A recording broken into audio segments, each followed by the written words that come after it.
ഇന്ന് നമുക്ക് കോക്കനട്ട് സൂഫ്ലെ ഉണ്ടാക്കാം. ഇത് ഈ സീസണിൽ ഉണ്ടാക്കി കഴിക്കാൻ പറ്റിയ നല്ലൊരു ഡെസേർട്ടാണ്.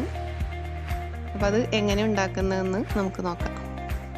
ആദ്യം നമുക്ക് ജെലാറ്റിൻ ഒന്ന് സോക്ക് ചെയ്യാൻ വെക്കാം. 2 ടീസ്പൂൺ നിറയെ ജെലാറ്റിൻ വേണം. അത് 1/4 കപ്പ് ചൂടുവെള്ളത്തിലാണ് ഞാനിവിടെ സോക്ക് ചെയ്യുന്നത്, ഒന്ന് മെൽറ്റ് ആവാൻ വേണ്ടിയിട്ട്. എഗ് യോക്കാണിത്, അത് ഒന്ന് അടിച്ചെടുക്കാം. 3/4 കപ്പ് പഞ്ചസാര ചേർത്ത് ഒന്ന് ബ്ലെൻഡ് ചെയ്തെടുക്കാം.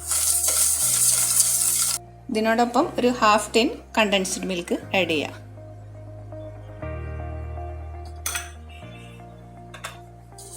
വീണ്ടും ബ്ലെൻഡ് ചെയ്യാം. അതിനുശേഷം മെൽറ്റ് ചെയ്ത ജെലാറ്റിൻ അതിനോടൊപ്പം ചേർക്കാം. ഒരു നുള്ള് ഉപ്പും ചേർക്കാം ടേസ്റ്റിന്. ഒരു 1 ടീസ്പൂൺ വാനില എസൻസ് ആഡ് ചെയ്യുക.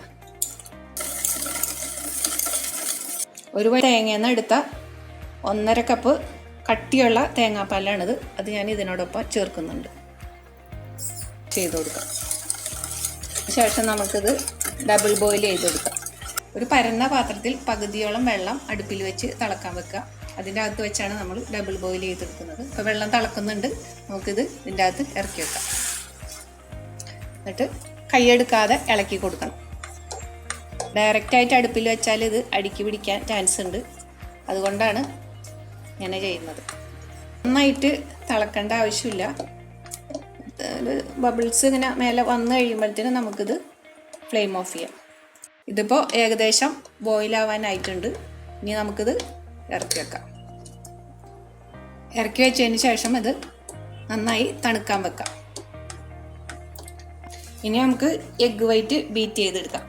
ബീറ്റ് ചെയ്യുന്നതിന് മുമ്പായിട്ട് നമ്മൾ ഈ എഗ്ഗ് വൈറ്റ് ബീറ്റ് ചെയ്യുന്ന പാത്രം നന്നായിട്ട് ഉണങ്ങിയതായിരിക്കണം. ബീറ്ററും നന്നായിട്ട് ഡ്രൈ ആയിട്ടിരിക്കണം. എന്നാൽ മാത്രമേ അത് നന്നായിട്ട് ഫ്ലഫി ആയിട്ട് വരുള്ളൂ. ഇനി നമുക്കത് ബീറ്റ് ചെയ്തെടുക്കാം. 3 എഗ്ഗ് വൈറ്റ് ആണത്.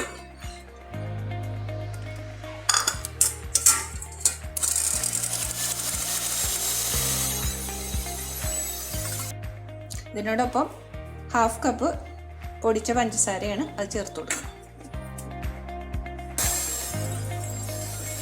ബീറ്റ് ചെയ്ത് ഫ്ലഫി ആയി വന്നിട്ടുണ്ട്. ഇനി നമുക്ക് ഇത് മിൽക്ക് മിക്സിൻ്റെ കൂടെ ആഡ് ചെയ്ത് കൊടുക്കാം. ഇപ്പോൾ നമ്മുടെ എഗ്ഗ് മിൽക്ക് മിക്സ് ചൂടാറി വന്നിട്ടുണ്ട് കുറച്ച്. ഇനി നമുക്ക് അടിച്ചു വെച്ച എഗ്ഗ് വൈറ്റ് ചേർത്ത് കൊടുക്കാം. ഒന്ന് ഫോൾഡ് ചെയ്തെടുത്താൽ മതി.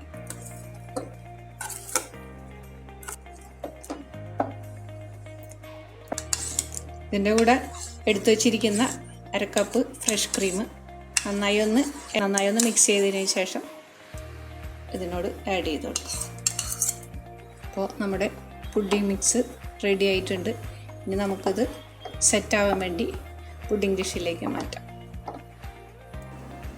ഞാൻ ഇതുപോലത്തെ ഒരു ബൗളിലാണ് ഞാൻ പുഡിംഗ് സെറ്റ് ചെയ്യാൻ വെക്കുന്നത്. നമുക്ക് കുറേശ്ശെ ഇതിലേക്ക് ഒഴിച്ചു കൊടുക്കും. ക്ലിംഗ് റാപ്പ് ചെയ്തിട്ട് ഒരു 5-6 മണിക്കൂർ ഫ്രിഡ്ജിൽ വെച്ച് സെറ്റ് ചെയ്തെടുക്കാം. അല്ലെങ്കിൽ നമുക്കൊരു ഓവർനൈറ്റ് വെച്ചാലും കുഴപ്പമില്ല, നന്നായിട്ട് സെറ്റ് ചെയ്ത് വരും. ഇപ്പോൾ നമ്മുടെ സൂഫ്ലെ സെറ്റായി വന്നിട്ടുണ്ട്. ഇത് ഞാനൊരു ഓവർനൈറ്റ് ഫ്രിഡ്ജിൽ വെച്ചതാണ്. ഇനി ഇത് നമുക്ക് ഫ്രൈ ചെയ്ത നട്ട്സോ അല്ലെങ്കിൽ കാരമലൈസ് ചെയ്ത നട്ട്സോ ഇട്ട് ഒന്ന് ഗാർണിഷ് ചെയ്തെടുക്കാം. നമുക്ക് ഇഷ്ടാനുസരണം ഇത് നട്ട്സ് ഇട്ട് ഗാർണിഷ് ചെയ്യാം. ഇത് വളരെ ടേസ്റ്റി ആയിട്ടുള്ളൊരു ഡെസേർട്ടാണ്. എഗ്ഗ് ഇഷ്ടമില്ലാത്തവർക്ക് ഇതിൽ എഗ്ഗ് മാത്രം അവോയ്ഡ് ചെയ്തിട്ട് ബാക്കിയുള്ള ഇൻഗ്രീഡിയൻസ് വെച്ചിട്ട് നല്ലൊരു ഡെസേർട്ട് ഉണ്ടാക്കാം. ഇളനീർ പുഡിങ്ങിൻ്റെ അതേ ടേസ്റ്റ് തന്നെ ആയിരിക്കും ഇത്.